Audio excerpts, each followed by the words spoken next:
When you seen the guy he was pulling up in, you said it kind of made you feel a type of way like you could actually be. Nah, man, no. It was the fact that I was in the presence of a real black boss. Right. Like literally, the McDonald's he cut the checks at the McDonald's. Like his name was on them checks. It wasn't it wasn't a corporate thing. He bought him a franchise at McDonald's. He owns. Well, I don't want to give out his business because I'm not in his business like that. But I know the one that I worked at. He owned that. Yeah, he owned that, and he owned a couple more because I got a chance to work at him like while I worked for him doing that. So yeah, just being in the presence of, you feel me, you know, black man that had his stuff together. Like maybe the guys that worked, like it was a paradigm shift. You got to see the guys that chose the streets, and then you got to see the guy that no to control a piece of society. Yeah, he didn't do the streets. He actually owned a restaurant in society. Like he's actually a contributing member of society. So I went down to Florida, and I know you've been out of the city too. I've never been to Florida. Well, I've been to Florida. He's been to other places. I want to go there one day. So the first time that I got out the city, it made me feel like, damn, I've really been missing out. I didn't leave the city until I hit about 22. I didn't leave the first time until I was 22. And it made me feel like I've been missing. Like, missing out, yeah. There's more to this. When you seen him owning, did you kind of feel the same type of experience? Like, there's more to... Oh, no. I've never seen his home. No, I just heard rumors about his home. But they said he was some acres, and he owned some more exotic cars, and he don't drive the exotic ones, but he let us see that one. So that's what I heard about him. And it's just now being a grown person, I want property for myself. Yeah, I want the whole land for myself. It's cheaper that way. Life's cheaper when you own land. When you moved out, when you left to go out of the city and you traveled for the first time, well, I know that you traveled more than that, but when you left for your first time individually without parents or anything like that, what was your first experience once you touched down in the place that you were, your destination?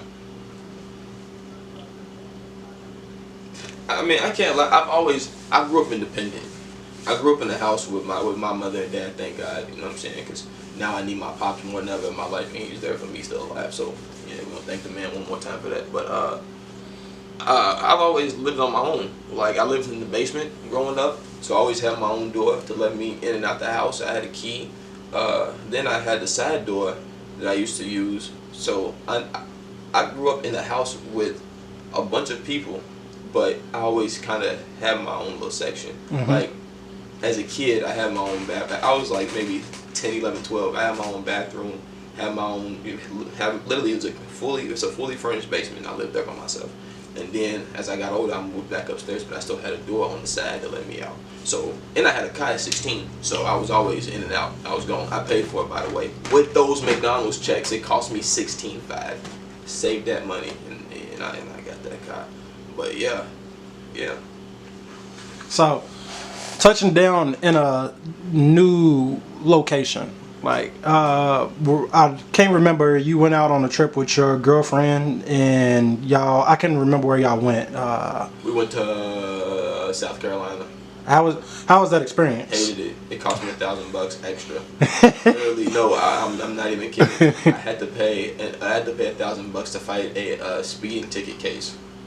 Yeah, so yeah, they're cool, but hey, if you get caught speeding out there, they're gonna suspend your license for a year. Unless you got $1,000, then you're gonna go to court and you gotta get a lawyer from out of town if you don't happen to live in the city. It gets expensive fast, believe me. It's just, but I got the lawyer.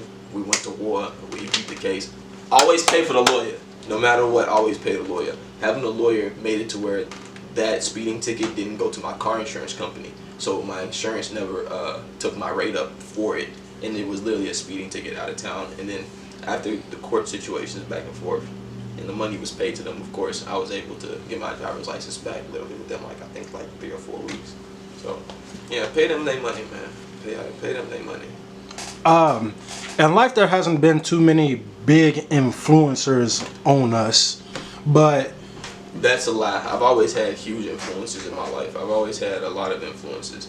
My earlier stages in life, we all have influences. I wanted to be like my dad, at first, because of course that's every young man's hero is his father at first, and then it moved on to, this is where life got interesting, because then it moved on to the hip hop music, where I found influences like 50 Cent. Everybody want to be like 50. I don't care who you are. Hey, it can't like everybody want to be like 50, or to be like the 50 Cents and want to be like the Nas's, and they never want to be like no Ja Rule because of the 50 Cent. Real talk. But having different influences like that, and then the rap music, then the T.I.s of the world, and shit like that. And then I can remember Beyonce and Stephanie's Child. Was that Destiny. name? Destiny's Child. I'm sorry, you gotta edit that because it sounds. Yeah, they gonna hate me for that one. You gotta edit that. But with the Beyonce and the Destiny's Child, they had this song that came out in like the 4th grade. It's still to this day my favorite song. It had Lil Wayne in it and it had T.I. in it, and it was called Soldier. Every time I hear that song, that's exactly what I wanted to represent. Every man said a man should represent in that song is exactly what I didn't know what all the words meant at the time, but I knew I need to be a soldier. I need to be a soldier. I can't go no other way. Okay, so me asking the influences, what was the female influences on you? Did females encourage you to act a certain type of way, or did you go out and take that extra step to go get a pair of shoes, or to go look an extra type of way for a female's view on you? Yes. Everything I do still to this day, I'm girl crazy. Everything is still girl crazy. Like, I feel like these guys these days are weird. To me, these guys are really weird. Like, you'd rather spend time with a bunch of guys versus relax with a girl. Like, to me, that's really weird. I'd rather have female energy around me.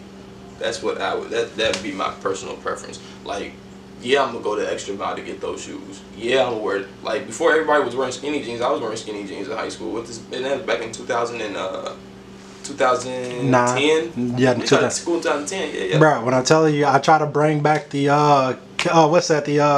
What was this? The fatigues. The fatigues. Bro, I try to bring the fatigues back, and who was it that killed me out? It was either Wayne or it was your boy Wiz. They came out with the army fatigues. I was so pissed off. Yeah. I remember that. I remember that Star Year and all that shit. Shout out Taylor Gang, man. It's some good music. He made good music at that time. That shit was wonderful. Yeah, shout out Wiz. That ain't a shot. No, you made it up, bro. You still doing what you're doing, but nigga. So, guys tend to say they don't do anything for the view of the female, but I feel on contrary. Niggas lying.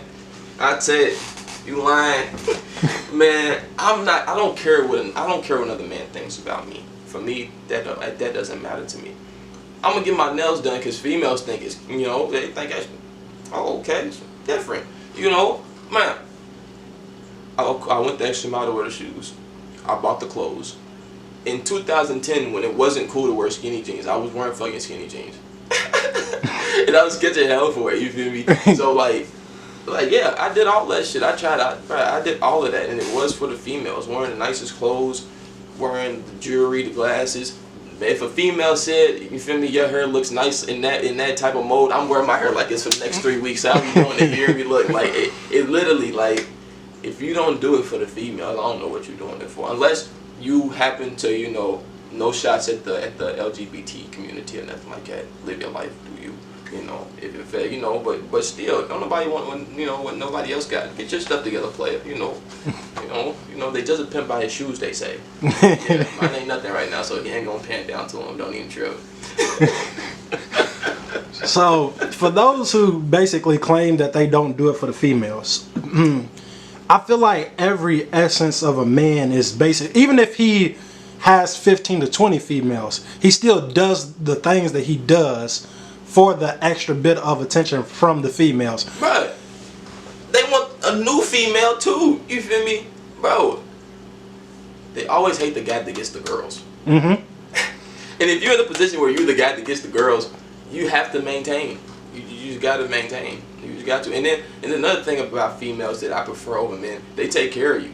Like, if your hair starts to get dry, one of them 20 females is supposed to get up and make sure she greases that goddamn scalp. Like, 20 females, bro, that sounds like too much love.